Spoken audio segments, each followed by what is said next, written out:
She's never been one to shy away from controversy, but Lady Gaga has dressed in meat, she's behaved like poultry, and she's taken product placement to a whole new level, and fans love her for it. But now her latest single is causing scandals of a whole new sort. Now, days before the Christian world commemorates Easter, the Grammy winner's newest release is about loving the man who the Bible says betrayed Jesus. So has she really gone too far this time, or simply notched up another very successful marketing ploy that we're talking about all around the world? What impact can we expect from the controversial Gaga's newest release? Well, in the studio, we're now joined by marketing guru Matthew Bywater. Hi, Matthew.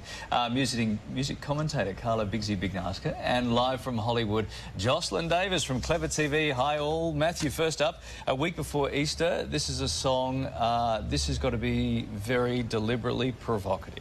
You'd think so, wouldn't you? I mean, it's right on, it's spot on for Lady Gaga, the way they do things. It's all about shock, it's all about creating controversy. It seems to be part of her brand these days, so you'd have to think it's part of their campaign. Yeah, she's seen by her fans and by some critics as being really sort of forward-thinking. Does that mean that we should expect every topic, is fair game?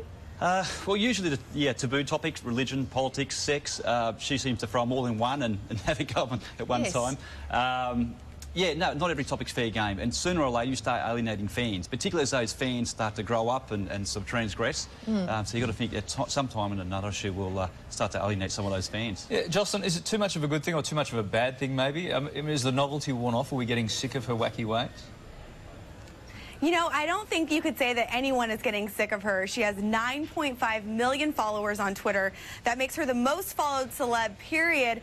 And I think people really tune in to see her, not even necessarily because they like her music, but just because they want to know what she's going to do next. She's unlike anyone out there right now. OK, what do you think, Bigsy? I mean, she's been accused of copycatting Madonna. I mean, this use of religious symbolism, does that sort of hold up for you? Well, I mean, she's made no, she hasn't hidden the fact that she uses Madonna as her idol, and she says that she's been brought up in a Catholic school and she's been there for 13 years. If you look at her latest Gaga vision, I don't know if you're onto that, she actually stops in front of one of her gigs and there's a protester and speaks with them, and they're protesting about how she's going to go to hell. And she's very, she's sitting there saying, I appreciate God and in my life, and the song is about how she's following Judas when she knows at the end of the day the love for Jesus is what she should be doing. So, I mean, I don't know. I mean, Madonna did it in her day for shock value, and I guess that's the same thing. Sells records, huh? Jocelyn, the single's got the churches back up already, of course. The video isn't even out yet. More potential sacrilege is said to be on the cards. We can expect that, I'm sure. How will that affect sales, do you think?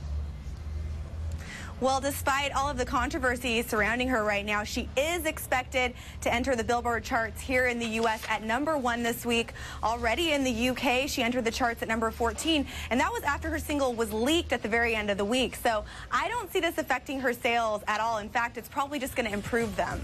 Matthew, when is the raw talent not enough? Is that the problem here, that if she just went back to singing on stage without all this stuff going on, is that the end of it?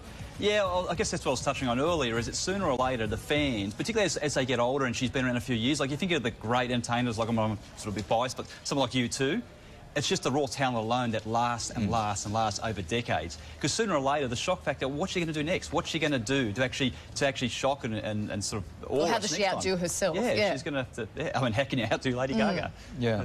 OK, we'll wait and see what happens. Thanks, everyone, for your time this morning. Thanks.